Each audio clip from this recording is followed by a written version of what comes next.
नमस्कार प्रिय दर्शकों, हाजिर हूँ आज पुनः एक योग के साथ। कैसा है यह योग? आप देखिए, मातृ मरण योग यानी दुर्योग है। दुर्योग भाई योग ऐसा है, देखिए इस योग में 4 प्रकार के सूत्र हैं। यह चारों प्रकार के सूत्र यदि आपकी जन्म कुंडली में सच साबित होते हैं तो क्या ऐसे जातक की माता की मृत्यु हो जाती है? भाई सूत्र तो यही कहता है कि ऐसे जातक के जन्म के बाद तुरंत बाद ही समझनी चाहिए कि ऐसे बालक की माता की मृत्यु हो चुकी है, और नहीं हुई है तो उस बच्चे के कारण, चाहे जैसे भी उस बच्चे के कारण उसके माता की मृत्यु होगी, अथवा जब तक वह माता जिएगी तब तक उसे कोई ना कोई रोग कष्ट वो भी भयानक लगा रहेगा। तो आइए इस कुंडली पर यह योग समझते हैं।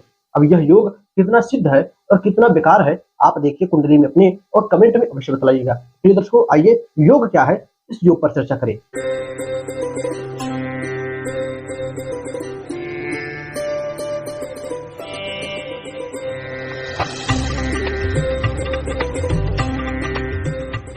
देखिए, सर्वप्रथम सूत्र कहता है कि शनि के साथ चंद्रमा और सूर्य 12वें भाव में हो, यानी 12वें भाव में शनि और चंद्रमा के साथ सूर्य, या तो शनि के साथ चंद्रमा हो या तो शनि के साथ सूर्य हो, और मंगल देव चौथे भाव में हो।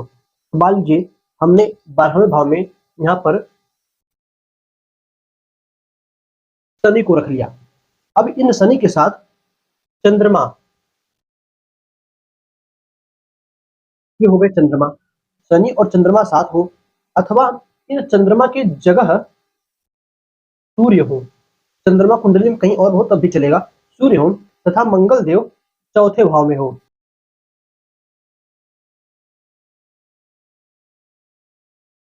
चौथे भाव में हो, भाई थोड़ा उल्टा पड़ रहा है लिखने में तो आप समझ जाइएगा। शनि चंद्रमा 12वें भाव में, मंगल देव चौथे भाव में, चंद्रमा की जगह सूर्य हो तब भी चलेगा। यह पहला योग है कुंडली में मातृमरण का। जिस भी जातक की कुंडली में ऐसा योग बने, अपने में खेद की बात है, किंतु अपनी कुंडली देखे और क्या परिस्थिति इस समय है कमेंट में अवश्य बताइएगा।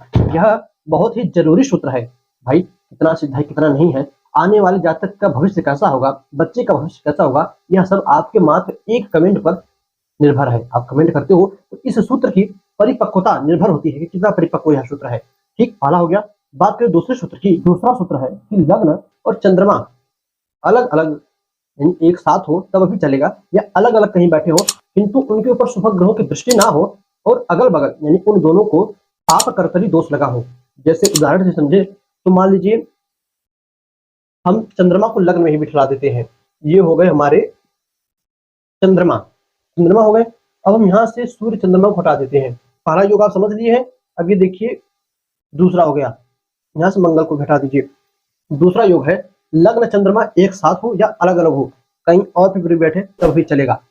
एक साथ हो गए शनि और राहु। तो ये लग्न पे किसी भी शुभ ग्रह की दृष्टि ना हो, लग्न चंद्रमा पे शुभ ग्रह की दृष्टि ना हो, और लग्न और चंद्रमा के एक कदम आगे पाप ग्रह हो, एक कदम पीछे पाप ग्रह हो। तो यह दूसरा सूत्र है मातृमरण योग का। ऐसे अभी योग कुंडली में बने। अच्छा, अब जरूरी नहीं है कि चंद्रमा लग्न में ही बैठा हो, चंद्रमा दूसरे तीसरे चौथे पांचवें छठे सत्रहवें अठवें 12वें ए टू जेड 1 to 12 कहीं पर भी बैठ सकते हैं, जरूरी नहीं है। किंतु योग ऐसा ही बने, चंद्रमा पर लग्न पर शुभ ग्रहों की दृष्टि ना हो और चंद्रमा लग्न के पाप कर्तरी दोष में हो, तब प्रिय दर्शकों कुंडली में मातृ मरण योग का दूसरा सूत्र बनता है।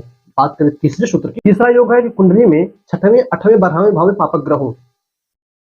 छठा भाव, आठवां भाव और ये 12वां भाव, इनमें पापक ग्रह हो गए। शनि बैठा है, ठीक है। यहाँ पर आप सूर्य को ले लीजिए, सूर्य भी कुछ लोग कहते हैं पापक ग्रह क्रूर ग्रह में। मंगल को ले लीजिए, अथवा राहु को ले लीजिए, अथवा केतु को ले लीजिए। शनि है ही, पीड़ित चंद्रमा भी पाप ग्रहों के समान ही होता है, पाप फल देता है। तो पीड़ित चंद्रमा हो गया अमावस्या का, ये भी पाप के समान फल देता है। तो छठे आठवें और 12वें भाव में पापक ग्रह हो, इन भावों में शुभ ग्रह ना हो, पापक ग्रह बैठे हैं किंतु शुभ ग्रह तीनों में से कहीं पर भी नहीं बैठे हैं। इसी के साथ साथ शुक्र और गुरु पाप कर्तरी दोष में हो। पाप कर्तरी कैसे? अब ठीक इसी प्रकार यहाँ से चंद्रमा को हटाइए, यहाँ पर हम शुक्र को और गुरु को रख लेते हैं। अब यहाँ हमें लग्न से मतलब नहीं, छठे आठवें 12वें भाव में पापक ग्रह हो, शुभ ग्रह ना बैठे हो, और शुक्र गुरु पाप कर्तरी दोष, एक कदम आगे पाप ग्रह एक कदम पीछे पाप ग्रह बैठा हो तो पाप कर्तरी दोष बनता है। छठे आठवें 12वें भाव में शुभ ग्रह न हो, सिर्फ पापक ग्रह हो, शुक्र और गुरु पाप कर्तरी दोष में हो, इनके ऊपर शुभ ग्रहों की दृष्टि ना हो। प्रिय दर्शकों, शुभ ग्रह में तब बचा ही कौन? सिर्फ बुध बचे, चंद्रमा बचे। चंद्रमा यदि पूर्णिमा कहे तो शुभ हुए, चंद्रमा पीड़ित हो जाएंगे, अवश्य हो जाएंगे, तो वो भी पापक ग्रह के बीच में आ जाएंगे। इस प्रकार आप देखिए, यदि ये भी सूत्र बन रहा है कुंडली में, तब भी मातृ मरण योग का यह तीसरा सूत्र है। इस प्रकार से भी योग बने कुंडली में तो मातृ मरण होता है। चौथा जो सूत्र है, सूत्र कहता है कि लग्न में और सप्तम भाव में दो दो पापक ग्रह बैठे हों। जैसे अब इन सभी को हटा देते हैं हम। मान लीजिए यहाँ से हमने ये रेखा भी मिटा दी, यहाँ से इनको भी हटा दिया, लग्न से भी सबको हटा दिया, लग्न में शुभ ग्रह ना रहने चाहिए, राहु भी हटाइए और इन सभी को भी हटा दीजिए। तो चौथा सूत्र हमारा कहता है कि लग्न में दो पापक ग्रह हो। दो पापक ग्रह हम यहाँ पर एक रख लेते हैं, ये माफ कीजिएगा, शनि है, हमने लग्न में रख लिया शनि को। अब देखिए यहाँ पर शनि नहीं, यहाँ पर आपके राहु भी बैठ सकते हैं, यहाँ पर आपके केतु भी बैठ सकते हैं, यहाँ पर आपके जो है सूर्य मंगल भी बैठ सकते हैं, पापक ग्रहों में होते हैं। और यहाँ पर हमने एक रख लिया राहु को, तो केतु यहाँ हो गया, शनि राहु केतु, और हमें एक यहाँ पर रख लेते हैं सूर्य को या मंगल को, कोई भी हो गया।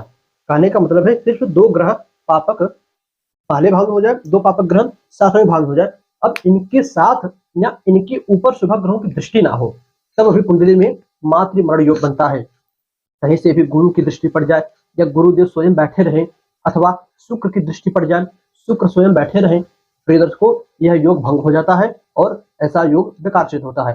सिर्फ ऐसे बने शनि राहु दो पापक ग्रह लग्न में हो, सूर्य मंगल या केतु मंगल या सूर्य मंगल या केतु मंगल कोई भी दो पापक ग्रह सप्तम भाव में बैठे हो, तब कुंडली में जो चौथा मातृ मरण योग का सूत्र है वह बनता है। प्रिय दर्शकों, आप कुंडली देखिए, यह कुंडली बड़ा ही छोटा सा सूत्र मात्र समझने योग है, आप समझ जाते हो तो कुंडली में मातृ मरण योग कैसे बनता है आप समझ जाओगे। लोगों कुंडली देखिए कितना परिपक्व यह सूत्र है, कमेंट में अवश्य बताइएगा। आपके कमेंट का इंतजार रहता है हमें, भाई यह योग जिस भी जातक की कुंडली में बने और विफल हो गया हो तो किस प्रकार विफल हुआ यह भी बताइएगा। तो बस आज की तरह ही इजाजत दीजिए, हमें पुनः मुलाकात होगी आपसे इस नए वीडियो नए टॉपिक के साथ। तब तक के लिए नमस्कार।